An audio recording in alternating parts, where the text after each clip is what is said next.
Hi ಎಲ್ಲರಿಗೂ ನಮಸ್ಕಾರ. Welcome back to my channel. ನೀವು ನೋಡ್ತಾ ಇದ್ದೀರಾ ಪ್ರೇಕ್ಷಾ ಎಂಬ್ರಾಯ್ಡ್ರಿ ಯೂಟ್ಯೂಬ್ ಚಾನಲ್. ನಾನಿವತ್ತು ಉಷಾ 550 ಎಂಬ್ರಾಯ್ಡ್ರಿ ಮಷಿನ್ ಬಗ್ಗೆ ಸ್ವಲ್ಪ ಮಾಹಿತಿಯನ್ನು ತಿಳಿಸ್ತಾ ಇದ್ದೀನಿ. ಹಿಂದಿನ ವಿಡಿಯೋದಲ್ಲಿ ಎಲ್ಲ ಉಷಾ ಮಷಿನ್ನ ಯಾವ ರೀತಿಯಾಗಿ ಆನ್ ಮಾಡಬೇಕು ಅಥವಾ ಮಷಿನ್ ಯಾವ ರೀತಿ ಸೆಟ್ಟಿಂಗ್ ಮಾಡಬೇಕು, ಯಾವ ರೀತಿ ಅದ್ರ ಬಗ್ಗೆ ಡೀಟೇಲ್ಸ್ನ ಹೇಳಿದ್ದೆ. ಆ ವಿಡಿಯೋಗಳಲ್ಲಿ ತುಂಬ ಜನ ಕೇಳಿದ್ರಿ. ಇನ್ನೂ ಕೆಲವೊಂದಿಷ್ಟು ಡೌಟ್ಸ್ಗಳನ್ನ ಕೇಳಿದ್ರಿ. ಆ ಡೌಟ್ಸ್ಗೆ ಕಮೆಂಟ್ಸ್ನಲ್ಲಿ ಆದಷ್ಟು ಕಮೆಂಟ್ಸ್ನಲ್ಲಿ ರಿಪ್ಲೈ ಮಾಡಿದ್ದೀನಿ. ಕಮೆಂಟ್ಸ್ನೇ ರಿಪ್ಲೈ ಮಾಡೋಕ್ಕೆ ಆಗದಿರೋಂಥ ವಿಡಿಯೋಗಳಿಗೆ ನಾನು ಈ ಒಂದು ವಿಡಿಯೋದಲ್ಲಿ ಕ್ಲಾರಿಟಿನ ಕೊಡ್ತಾ ಇದ್ದೀನಿ. ಹಾಗೆ ಇನ್ನೂ ಕೆಲವೊಂದಿಷ್ಟು ಜನ ಡೌಟ್ಸ್ಗಳಲ್ಲಿ ಇರ್ತಾರೆ, ಅವ್ರಿಗೂ ಕೂಡ ಸಹಾಯ ಆಗಲಿ, ಹೆಲ್ಪ್ ಆಗಲಿ ಅನ್ನೋ ಒಂದು ಉದ್ದೇಶಕ್ಕೋಸ್ಕರ ಈ ಒಂದು ವಿಡಿಯೋನ ಮಾಡ್ತಾ ಇದ್ದೀನಿ. ಹಾಗಿದ್ರೆ ಈ ಮಷಿನ್ನ ನೀವು ಎಲ್ಲಿ ತೊಗೊಂಡ್ರಿ ಅಥವಾ ಅದಕ್ಕೆ ಅಮೌಂಟ್ ಎಷ್ಟಾಯಿತು ಅಂತ ಕೇಳಿದರೆ, ನಾವು ಇದನ್ನು ಉಷಾ 550 ಮಷಿನ್ ಡೀಲರ್ಸ್ ಏನಿರ್ತಾರಲ್ಲ ಅವ್ರ ಹತ್ರನೇ ವಿಚಾರಿಸಿ ಮಾಡಿ ತೊಗೊಂಡಿದ್ದು. ಇದಕ್ಕೆ ನಾವು 1,60,000 ರೂಪಾಯಿ ಕೊಟ್ಟು ತಂದಿದ್ವಿ. ಇದನ್ನು ನೀವು EMI ಮೇಲೆ ತಂದ್ರೆ ಅಥವಾ ಡೌನ್ ಪೇಮೆಂಟ್ ಅಂತ ತುಂಬ ಜನ ಕೇಳ್ತಾ ಇದ್ರಿ. ನಾವು ಇದನ್ನು EMI ಮೇಲೆ ತಂದಿಲ್ಲ, ಡೌನ್ ಪೇಮೆಂಟ 1,60,000 ರೂಪಾಯಿ ಕೊಟ್ಟು ನಾವು ಈ ಮಷಿನ್ನ ಪರ್ಚೇಸ್ ಮಾಡಿದ್ವಿ.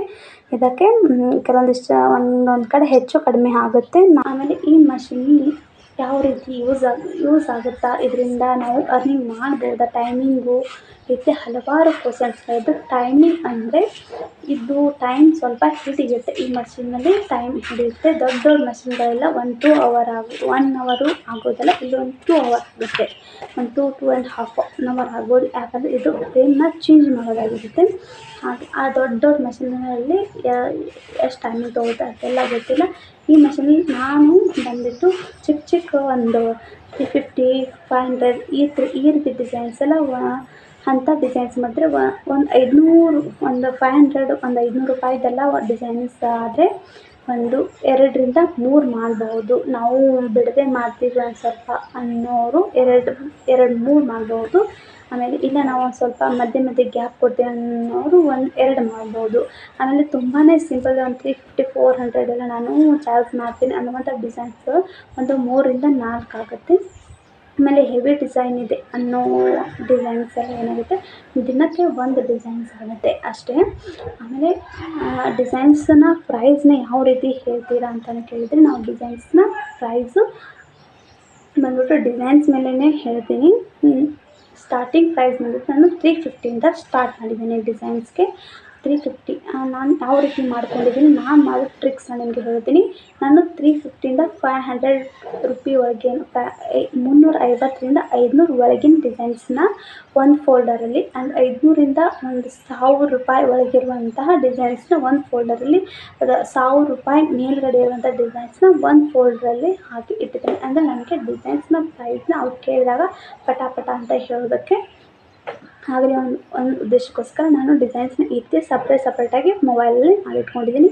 ಅವರು ರೇಂಜ್ ಹೇಳ್ತಾರೆ, ಯಾವ ರೇಂಜ್ಗೆ ಅಂದರೆ ನನಗೀಗ 500 ಒಳಗಿಂದ ನಾನು ಸ್ಟಾರ್ಟಿಂಗ್ 350 ಅಂದಾಗ ಅವರು ಎಷ್ಟರಿಂದ ಸ್ಟಾರ್ಟ್ ಅಂತ ಹೇಳಿದಾಗ ನಾನು 350ಇಂದ ಸ್ಟಾರ್ಟಿಂಗ್ ಪ್ರೈಸ್ ಇದೆ ಅಂತ ಹೇಳ್ತೀನಿ. ಆಗ ಅವರು ಒಂದು 500 ಒಳಗಿನ ತೋರಿಸಿ ಅಂದಾಗ ನಾನು ಒಂದು ಫೋಲ್ಡ್ರನ್ನ ಓಪನ್ ಮಾಡಿ ಇದು 500 ಒಳಗಿನ ಡಿಸೈನ್ಸ್ ಅಂತ ತೋರಿಸ್ತೀನಿ. ಇಲ್ಲ ನಮಗೆ ಇನ್ನೂ ಚೆನ್ನಾಗಿರೋದು ಬೇಕಂದರೆ ನಾನು ಮತ್ತೊಂದು ಫೋಲ್ಡ್ನ ಓಪನ್ ಮಾಡಿ ತೋರಿಸ್ತೀನಿ. ಅಂದರೆ ನನಗೆ ಪ್ರೈಸು ಪಟ ಅಂತ ಹೇಳೋದಕ್ಕೆ ಬೇಗ ಅವ್ರು ಕೇಳಿದಾಗ ನಾನು ತೊದಲಿಸಬಾರ್ದು, ಬೇಗನೆ ಹೇಳೋದಕ್ಕೆ ನನಗೆ ಬರಬೇಕು. ಆ ರೀತಿಯಾಗಿ ಫೋಲ್ಡರ್ಸ್ನ ಮಾಡಿಟ್ಕೊಂಡಿದ್ದೀನಿ. ನಾನು ಫಸ್ಟೇ ಡಿಸೈನ್ಸ್ನ ನೋಡಿ ಪ್ರಿಪ್ರೇಷನ್ ಇದಕ್ಕಿಷ್ಟೇ ಹೇಳಬೇಕು ಅಂತ ಹೇಳಿ ನಾನು ಮೊದಲೇ ಎಲ್ಲ ಮಾಡಿಟ್ಕೊಂಡಿದ್ದೀನಿ.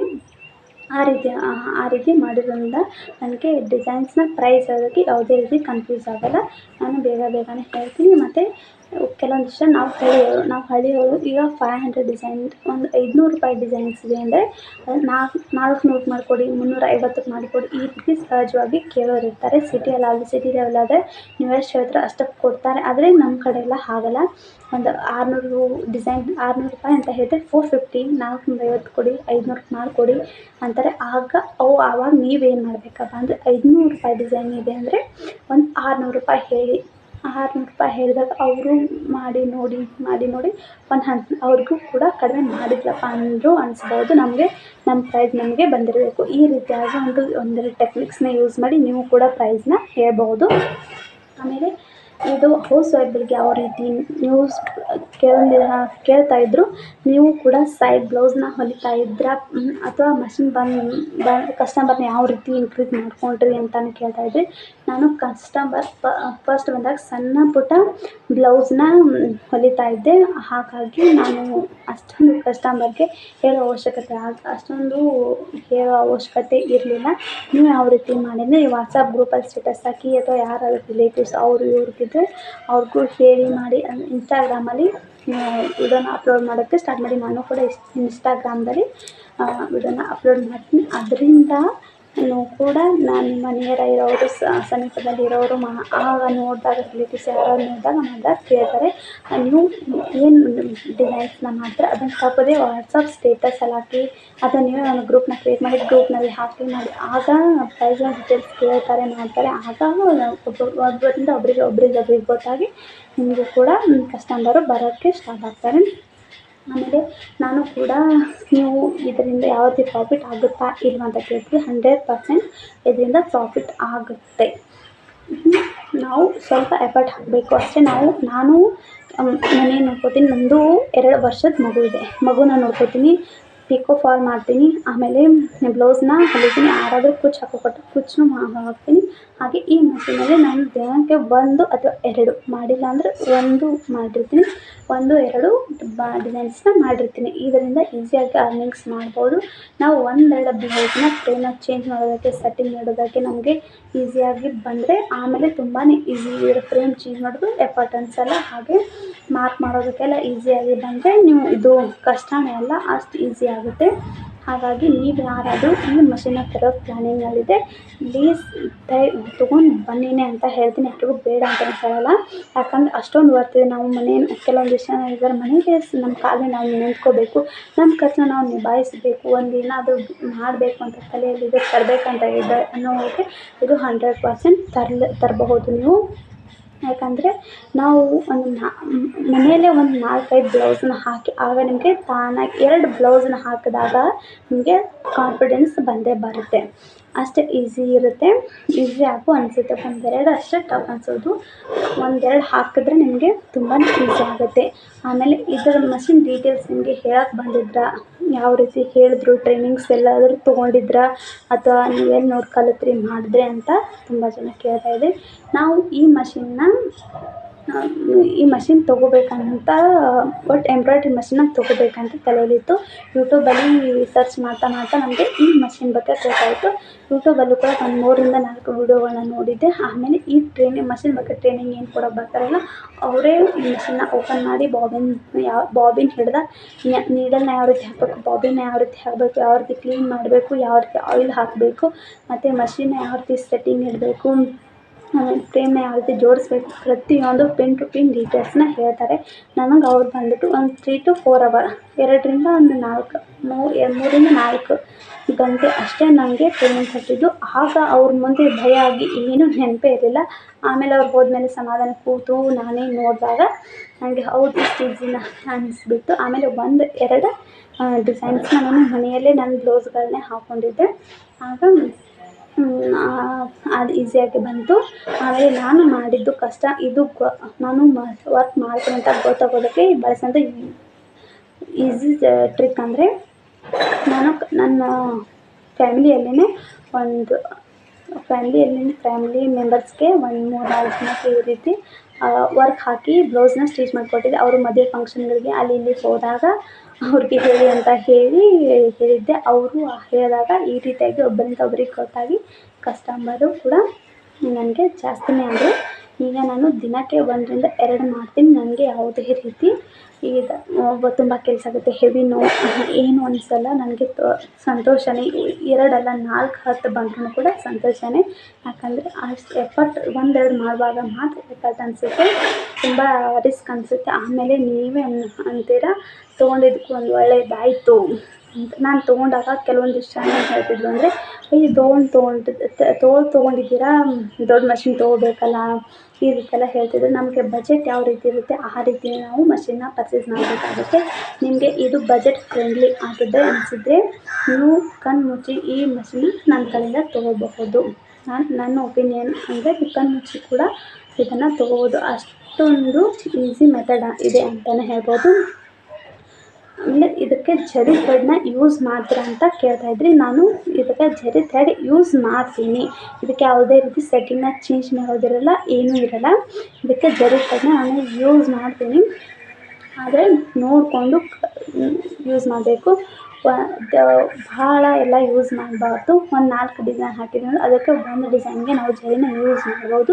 ನೀವು ಜರಿ ಯೂಸ್ ಮಾಡದೆ ಹೋದ್ರೂ ನಡೆಯುತ್ತೆ. ಈಗ ಕಸ್ಟಮರ್ ಹೇಳೇ ಇದ್ದಾರೆ ಜರಿನ ಯೂಸ್ ಮಾಡಿ, ನೀವು ಮಾತ್ರ ಯೂಸ್ ಮಾಡಿ, ತುಂಬಾ ಯೂಸ್ ಮಾಡಿ. ನಾನು ಸಿಂಪಲ್ ಡಿಸೈನ್ಸು ಒಂದು 5-10-15 ನಿಮಿಷದಲ್ಲೆಲ್ಲ ಆಗುತ್ತೆ ಅಂದರೆ ನಾನು ಜರಿನ ಯೂಸ್ ಮಾಡ್ತೀನಿ. ಯಾಕಪ್ಪ ಜರಿನ ಯೂಸ್ ಮಾಡಬಾರ್ದು ಅಂದರೆ ನಾವು ಅದಕ್ಕೆ ನೀಡಲ್ ಮೊಂಡಾಗುತ್ತೆ ಮತ್ತು ದಾರ ಪದೇ ಕಟ್ ಆಗುತ್ತೆ. ಆಮೇಲೆ ದಾರ ಕಟ್ ಆದಾಗ ಅದು ಮಷಿನ್ ಒಳಗಡೆ ಏನಾಗುತ್ತೆ ಸುಟ್ಕೊಂಡ್ಬಿಡುತ್ತೆ. ಆಗ ನಾವು ಮಷಿನ್ ತುಂಬಾ ಪ್ರಾಬ್ಲಮ್ ಅನಿಸ್ಬಿಡುತ್ತೆ. ಹಾಗಾಗಿ ನೀವು ಜರಿನ ಯೂಸ್ ಮಾಡೋದು ನೋಡಿ ಯೂಸ್ ಮಾಡಿ. ಅದು ಮಾಡದೇ ಒಳ್ಳೆಯದು. ಮಾಡಲೇಬೇಕು ಅನ್ನೋರು ಸಿಂಪಲ್ ಡಿಸೈನ್ಸ್ಗಳಿಗೆಲ್ಲ ಯೂಸ್ ಮಾಡಿ. ಆಮೇಲೆ ಅದನ್ನು ಒಂದು 4 ಡಿಸೈನ್ ಆದಂದರೆ ಮಷಿನ ನಾವು ಕ್ಲೀನ್ ಮಾಡ್ಕೋಬೇಕು.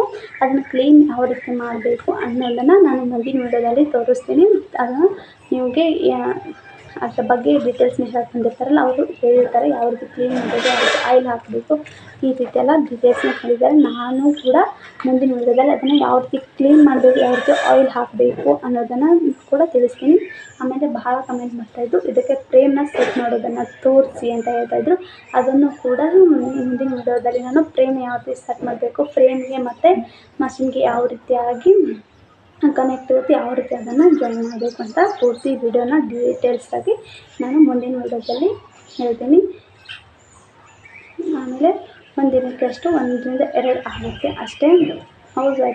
ಹೌಸ್ ವೈಫ್ ಅಂದರೆ ಮನೆಯಲ್ಲಿ ನಾವು ಏನಾದರೂ ಮಾಡಬೇಕು ಅನ್ನೋದಕ್ಕೆ ಇದು ತುಂಬಾ ವರ್ತ್ ಅಂತಲೇ ಹೇಳಬಹುದು.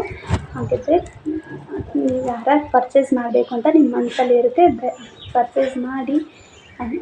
ಯಾರು ಕೂಡ ತೊಗೊಳ್ಳಿ ಮಾಡಿ ಅಂತ ಹೇಳಿ ನಿಮ್ಮ ಮನಸ್ಸಲ್ಲಿದ್ದರೆ ತೊಗೊಳ್ಳಿ ಮಾಡಿ. ನೀವು ನಿಮ್ಮ ಕಾಲ ಮೇಲೆ ನಿಂತ್ಕೊಳ್ಳಿ. ನಿಮ್ಮ ಖರ್ಚಿಗೆ ನೀವು ಹಣನ ಗಳಿಸಿ. ನಾನು ಕೂಡ ಈಗ ನನ್ನ ಖರ್ಚಿಗೆ ನಾನೇ ಹಣ ಸಂಭಾಳಿಸ್ತೀನಿ. ಈಗ ನಿಮ್ಮ ಮಷಿನಲ್ಲಿ ನಾನು ತೊಗೊಂಡು ಮಷಿನನ್ನು ತೊಗೊಂಡು ಒಂದು 5-6 ತಿಂಗಳಾಯಿತು. ನಾನು ಆ ಮಷಿನಲ್ಲಿ ನಾನೀಗ ತೆಗ್ದಿರೋ ದುಡ್ಡು ಬಂದಿದೆ. ನಾವು ಹಳೆಯಲ್ಲಿರೋದು ತೆಗ್ದಿರೋ ದುಡ್ಡು ಬಂದರೆ ಒಂದು 15,000-20 ಸಾವಿರ ರೂಪಾಯಿ ಆಗಿದೆ. ಎಲ್ಲ ಖರ್ಚು ಎಲ್ಲ ತೆಗೆದು ಒಂದು 15,000-20 ಸಾವಿರ ರೂಪಾಯಿ 20 ಸಾವಿರ ರೂಪಾಯಿ ಅಷ್ಟಾಗಿದೆ. ಆಮೇಲೆ ಇನ್ನೂ ಏನಾದರೂ ನಿಮಗೆ ಈ ಮಷಿನ್ ಬಗ್ಗೆ ಡೀಟೇಲ್ಸ್ ಇದ್ದರೆ ನೀವು ಪ್ಲೀಸ್ ಈ ವಿಡಿಯೋದಲ್ಲಿ ಕಮೆಂಟ್ ಮಾಡಿ. ಈ ವಿಡಿಯೋ ಹೇಗೆ ಅನ್ನಿಸ್ತು ಅಂತ ಲೈಕ್ ಮಾಡಿ.